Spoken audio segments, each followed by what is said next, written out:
Good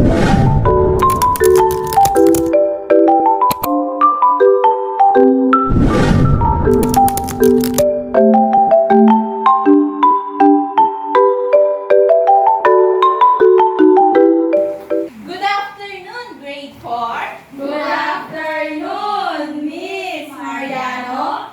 We're glad to see you. I'm so glad to see you all too. Let us begin this day with a prayer. Anna, can you please lead the prayer? Let's bow our head unto the presence of our Lord.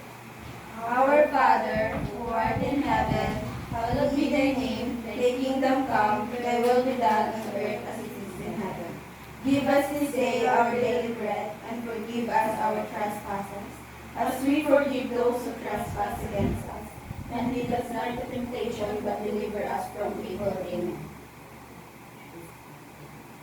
So before you take your seat, please place the scattered pieces of paper and plastic under your chair. Are you all done? Yes, teacher. Thank you. You may now take your seat. Is there any absentees today? None, teacher. That's good to hear. Because of that, give yourself a big 3 claps. 1, 2, 3. So before we proceed to our new lesson, let's have a quick recap to our previous lesson. So what was our lesson yesterday? Yes, Anna? Our lesson yesterday is all about noun. Very good. Our lesson yesterday is all about noun. When we say noun, it is a name of person, place, things, and event. So can you please give me an example of a person? Yes, Jana? Lana, teacher. Lana. Correct. Lana is the name of person. How about events? Yes, Crystal? Birthday, teacher. Yes, birthday is a name of event. So give yourself, I'm so glad that you remember our lesson yesterday. Because of that, give yourself a big 3 claps. 1, 2, 3. So, do you want to sing? Yes, teacher. Okay, so let us all stand and let us sing first.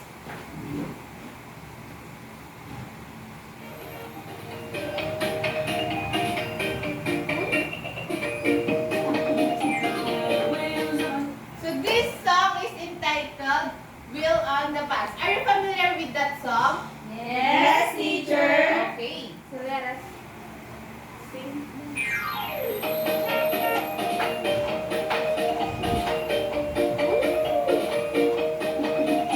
The wheels on the bus go round and round, round and round, round and round. The wheels on the bus go round and round, round through the town.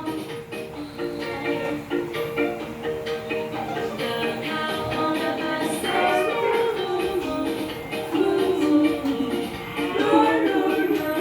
The wheels on the bus go moo, moo, moo.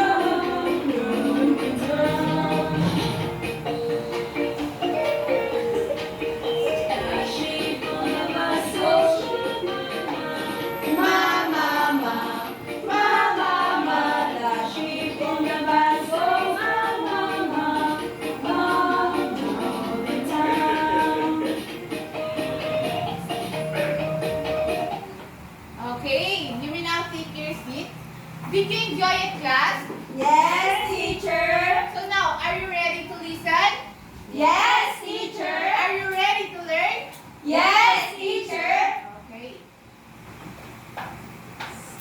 So before we start our discussion, I prepared a story that is connected to our new lesson. Do you want to hear the story? Yes, teacher. All you want to do is listen to the story and understand to the story. Is that okay with you, class? Yes, teacher. Okay, our story is entitled The Hare and the Tortoise. Can you please read, class? A hare was making fun of the tortoise. One day, for being so slow, do you ever get anywhere? He asked with a mocking laugh. Yes, replied the tortoise, and I get there sooner than you think. I'll run you a race and prove it. The hare was much amused at the idea of running a race with the tortoise. But for the fun of the thing, he agreed. So the fox, who had consented to act as judge, marked the distance and started the runners off. The hare was soon far out of sight, and to make the tortoise feel very deeply how ridiculous it was for him to try a race with a hare, he lay down beside the course to take a nap until the tortoise should catch up. The tortoise, meanwhile, kept going slowly but steadily, and after a time passed the place where the hare was sleeping. But the hare slept on very peacefully, and when at last he did wake up, the tortoise was near the goal. The hare now ran his swiftest, but he could not overtake the tortoise in time. I think you understand the story. Yes, teacher. Okay. Who are the character in the story that you read? Yes, Jana? It's hare and tortoise, teacher. Okay. Now that you understand the story, do you have any idea what is our lesson for today? Yes, teacher. Okay. What is our lesson for today? Yes, Marie Chris? Teacher, I think it's all about people's fault. Yes, our lesson for today is all about fable. As what Miss Krista said, our topic for today is all about fables.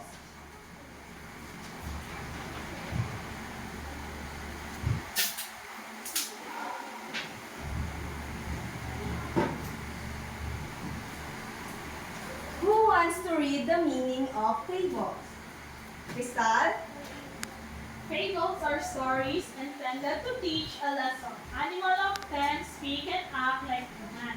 Fables is a story that contains a moral lesson. In the fable stories, the main characters are the animal. And at the end of the story, you as a reader will get a moral lesson.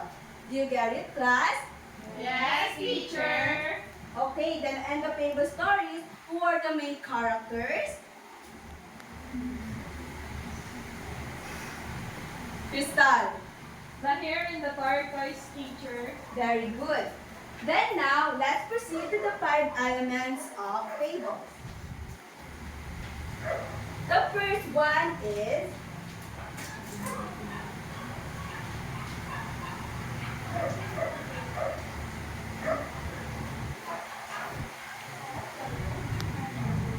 the characters. Who wants to read the meaning of characters? Anna. Are the people, animal, or other creators in the story? So the characters are the people in the story. In the story that you read a while ago, who are the characters? The hare and Yes, Marquis? the hare and the tortoise, teacher. Very good. In the characters, it could be many possible characters. The antagonist and protagonist. Do you know the difference between them? No, teacher. The protagonist is the hero of the story and the good person in the story, while the antagonist is the enemy of the hero or the good person. Do you know? Do you already know it? Yes, teacher. Okay, then let's proceed to the second element of fables.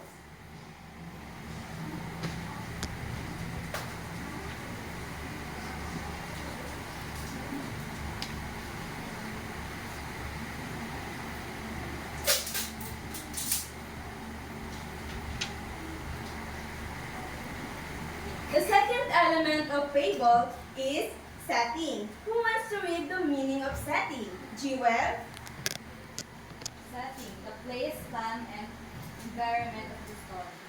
So the setting is the place where the story happened. The setting or the place in the story is where the story happened. And the setting in the story that you already read a while ago is happened in the forest. This is the Garrett class. Yes, teacher. Where is the setting or place of the story that you already read a while ago, class? Happened in the Forest. Very good. And the third element of fable is, just wait a minute, and I will face this first.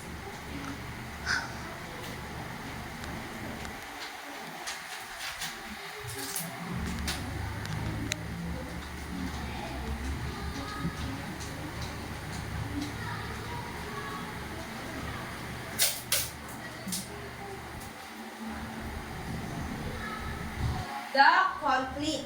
Who wants to read the meaning of conflict? Yes, Mary, please. Conflict, the problem or the character's weakness in the story. The conflict is the problem in the story. In the story that you read a while ago, what is the conflict of the story? Anna? The tortoise is being slow.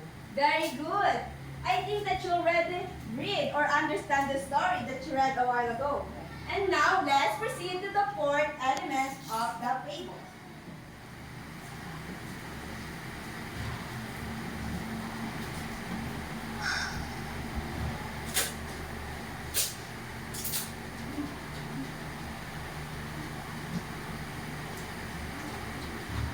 The fourth element of fable is a resolution. Who wants to read? Anna? The solution to the problem in the story. Resolution is the solution to the problem. From the word solution, it is the ways that the character will do to make the things happen or better. In the story that you read a while ago, entitled The Tortoise, the Hare and the Tortoise, what is the resolution or the solution of Tortoise that he will do in the story? Anyone?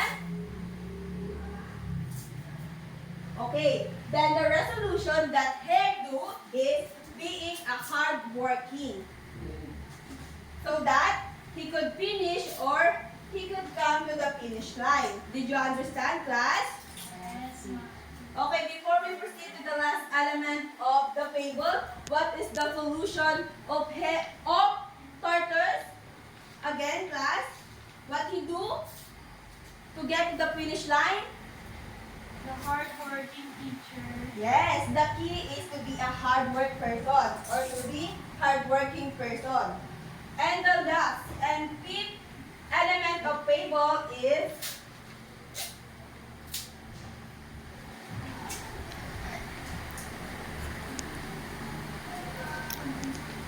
moral. Who wants to read, class? Crystal? The explicitly stated at the end of the story. As what I said a while ago, in fable story, at the end of the stories or at the end of every story, you as a reader will get a moral lesson. And this is what I mean. A moral lesson is always get to the best version of yourself. You get advices or you come to the situation that you will realize what is the problem in yourself or what is the problem in the story that the character or the main character will be solved. Did you get it, class? Yes, teacher. What are the 5 elements of fables again? Character, setting, conflict, resolution, and moral. Very good. And that's the end of our discussion. Okay, class, do you understand our lesson for today? Yes, teacher. Do you want to play a game? Yes, teacher. Okay, let's play a game. This game is what we call secret message. I will group you into 2 groups. This will be the group 1 and this will be the group 2. And can you stand up, everyone? And can you form a two line? And the first two students in the first line will pass the message to the last student. And the last student will pass the message to me. Did you get it, class? Yes, teacher. Okay. 2 points for those group who got the correct answer. And 1 point for those group who got the wrong answer. Do you understand, class? Yes, teacher. Coming from Crystal and Jana. The first word is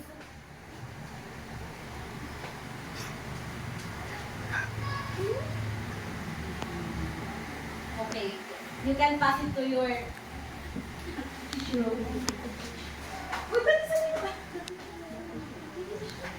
okay, the correct answer is The fisherman and the little fish. okay, the 2 points is for Jana's group. And the second message is can go in front.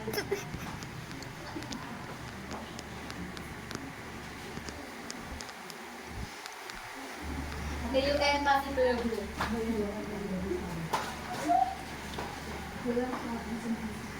Okay, the correct answer is The young province in his heart. okay, Jana is got the correct answer. And for this activity, Jana's group. Did you understand our topic for today, class? Yes, teacher. Very good. What is our lesson for today, Anna? Teacher, our lesson for today is all about fables. Very good, Anna. Give Anna 5 clap. What are the 5 elements? Jana. Teacher, the 5 elements of fables are the characters, setting, conflict, resolution, and the moral lesson. Very good, class. What is character? Teacher, character is the people, animals, or other creatures in the story. I'm glad that you really understand our lesson for today. Okay, class, if you really understand our topic for today, we will going to have another activity. Can you read it, class, the direction? Write true if the statement is correct and false if the statement if it's not. Write your answer on your activity paper. Okay, class, write your answer this on your activity paper.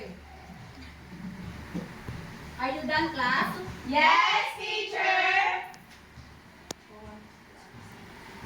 Who wants to answer the number 1? Jana? The hare in the tortoise is the example of fables. It's true, teacher. Okay. The number 1 answer is true. Can you give Jana a 3 clap? Who wants to answer the number 2? Yes, Crystal. Fables are stories intended to teach the lesson. True, teacher. Is Crystal is correct, class? Yes, teacher. Okay. Give Crystal a 3 clap. Who wants to read the number 3, class? Yes, Mari, please. Author does not use setting. The answer, teacher, is false. Yes, the answer for the number 3 is false. Can you give Mari, please, a 3 clap? For number 4, who wants to read for number? Jana. In fables, usually humans are the main character. It's false, teacher. Yes. Number 4 answer is false. For number 5, who wants to answer? Yes, Crystal. In fables, animals often speak and act like human beings. It's true, teacher. Okay, very good. The answer for number 5 is true. Give Crystal a 3 clap. Your assignment.